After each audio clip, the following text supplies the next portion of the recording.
नमस्कार मित्रांनो, तुमचे स्वागत आहे मराठी कथामध्ये. माझे नाव अजित आहे. मी अहमदनगरचा आहे. नात्यातील काही माझी पहिली आणि खरी घटना आहे. मी 20 वर्षाचा आहे आणि माझे स्वतःचे बिझनेस आहे. माझी पत्नी ज्ञानेश्वरी 26 वर्षाची असून ती गृहिणी आहे. माझ्या लग्नाला 2.5 वर्षे झाली आहेत. माझ्या सासरे घरी माझी सासू सीमा जी 41 वर्षाची आहे, सासरे 44 वर्षाचे आहेत. एक साला 21 वर्षाचा आहे आणि माझी एकुलती एक साली आहे सीमा, जी 19 वर्षाची आहे. माझ्या घरात मी आणि माझी पत्नी शहरात राहतो आणि माझे आई वडील गावाकडे राहतात. ही कथा माझ्या लाडक्या सासूची आहे, जी एक सुंदर महिला आहे. गेल्या 4 वर्षात तिच्या जवळ एकही कामगार घुसला नाही, कारण माझे सासरे कर्करोगाने ग्रस्त होते. त्यांचे ऑपरेशन होते, ज्याच्यामध्ये त्यांचे EGE काढले गेले होते. आता त्यांची तब्येत ठीक आहे, पण ते काहीही करू शकत नाहीत. माझी सासू खूप सुंदर दिसते. एकदा बघितलं तर बघतच राहावी अशी आहे. या वयात तिने तरुण मुलींना मागे सोडावे असे वाटते. तिची सुंदरता कोणाचेही हेतू खराब करू शकते. शेवटी मी तिचा जावई.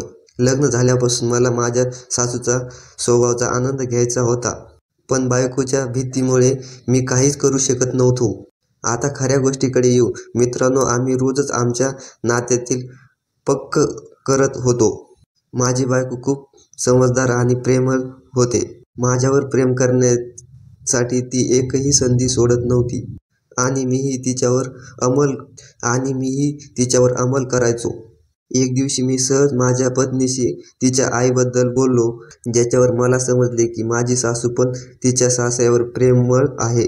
माझ्या पत्नीने असेही सांगितले की तिच्या आईबद्दल मनात माझ्याबद्दल काय विचार आहेत. या सर्व गोष्टी ऐकून माझ्या मनात सासूबाईबद्दल एक वेगळीच आवड निर्माण झाली होती. लग्नानंतर 2.5 वर्षांनी माझी पत्नी गरोदर राहिली. माझी पत्नी गरोदर असूनही ती माझी पूर्ण काळजी घेते. ती मला प्रेमभोग देत नसली तरी माझ्या बाकीच्या सर्व गोष्टी काळजी घेत असत. तरी पण मला प्रेमाची कमी भासत असायची. हे तुम्हाला सर्वांना माहीत आहे. अनेक महिने प्रेम नाही केल्यावर किती वेदना होतात. माझ्यापेक्षा चांगले यावेळी कोणीही समजू शकत नाही. आमच्या ठिकाणी 7 महिने पूर्ण झाल्यावर एक विधी असतो. त्या विधीनंतर पत्नीला तिच्या माहेरी घरी पाठवले जातात.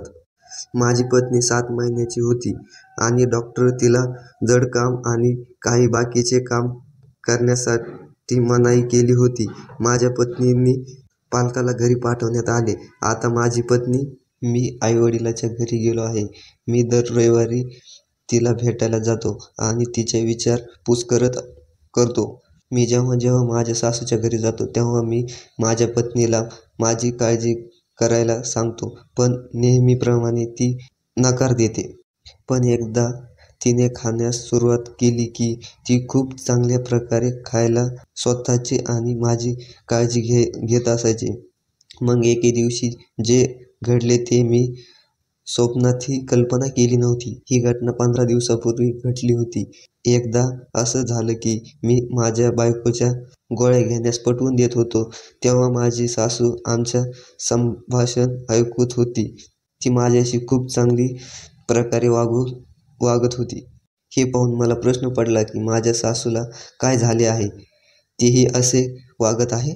नंतर मला वाटले ते माझ्यासाठी चांगले आहे.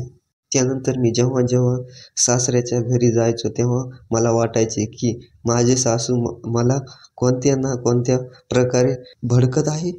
तिला माझ्याबद्दल काय वाटते ते खरंच माहीत नाही.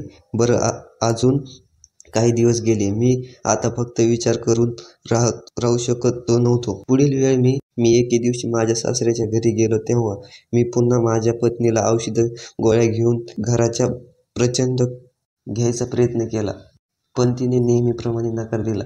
थोडे दाबून ती म्हणाली, रात्री सगळे झोपल्यावर माझ्याकडे ये, मग मी तुझ्या गोळ्या औषधे खाऊन घेईल. मला वाटले की रात्री तरी ती माझ्या गोळ्या घेईल आणि जर मला संधी मिळाली तर मी बाकीचे पण काम करावे. मी हो म्हणालो. तेवढ्यात माझ्या सासूबाई मला चहा घेऊन आल्या. तिने खाली मला चहा दिला की तिचा पाय खाली पडला. मला जणू स्वर्ग सापडला आहे. माझ्या सासूने उठून बसण्याची मुलीला घाई नव्हती केली. उलट मी काय करतोय हे पाहण्यासाठी त्या माझ्याकडे बघत होत्या. त्यांनी मला तिच्याकडे टक लावून बघितले, तरीही रागवण्याऐवजी हसत निघून गेली. मी रात्र कधी पडायची वाट पाहत राहिलो. संध्याकाळी जेवण करून सर्वजण टीव्ही पाहू लागले. मी माझ्या बायकोला डोळ्याच्या खुणाने सांगितले होते की आज रात्री आपण खूप मजा करू, तर ती हसत आणि नाही म्हणाली. थोडा राग आला. माझ्या सासूबाई आम्ही नवरा बायको या सगळ्या कृती पाहत होत्या आणि हसत होत्या.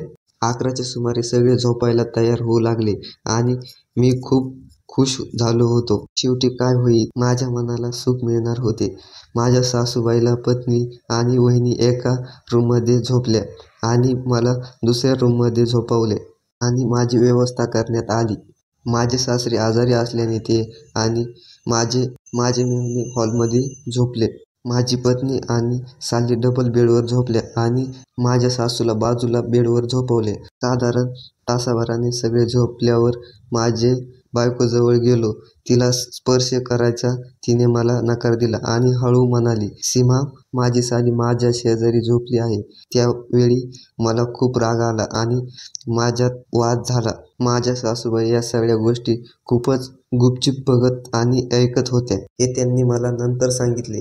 मी खूप निराश झालो. मला वाटले की नवऱ्याच्या भावनांचा विश्वास आहे. मी रागाने परत माझ्या खोलीत आलो आणि माझ्या मनात समजून सांगू लागलो, पण मला कोणत्याही किमतीत आज तो औषध हवे होते. त्यामुळे माझ्या सासूबाई दुपारी काय केले होते ते मला आठवले.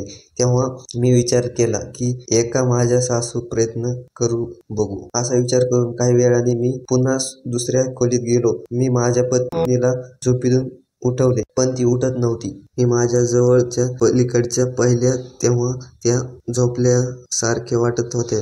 मी माझ्या सासूजवळ बसलो आणि तिला स्पर्श करायचा प्रयत्न करत लागलो. बाजूला काहीच हालचाल झाली नाही. तेव्हा माझी हिंमत आणखी वाढली. मग मी हळूच पुढचा पाऊल उचलला. हे काय, तिचे एक सोडून बाकी सर्व उघडे होते आणि मी आधी सांगितले होते की तिने आत काही नाही, त्यामुळे मला कशाची अडचण नव्हती. मला वाटले की मी तिचा खरंच आनंद घेऊ शकतो का? पण त्यावेळी मला भीती वाटत होती की ती मला शिव्या देईल. पण तिच्याकडून काहीच प्रतिक्रिया न आल्याने सासूबाई पण एन्जॉय करत असल्याची मला खात्री पटली. आणि तेव्हा काही घेतानाही माझ्या सासऱ्याचा प्रवेश झाला नव्हता, त्यामुळे तिला सासऱ्याने काही केले नसल्यामुळे तिच्यातही समभाग होत होते. मग कसलीही भीती न बाळगता मी झोपी जाऊ लागलो. यामुळे माझी मनाला चमक येऊ लागली होती. नंतर मी त्यांच्या जवळ गेलो. हळूहळू नंतर मी त्यांना चोळीत आमचा खेळ चालू होत लागला. सासूबाई मला म्हणायच्या, जावई बापू, थोडं दमानी, माझी लाल होत आहे. सासूबाईचा माझा अशा प्रकारे अनुभव आहे. मित्रांनो, जर तुम्हाला कथा आवडली असल्यास लाईक करा आणि सबस्क्राईब करा.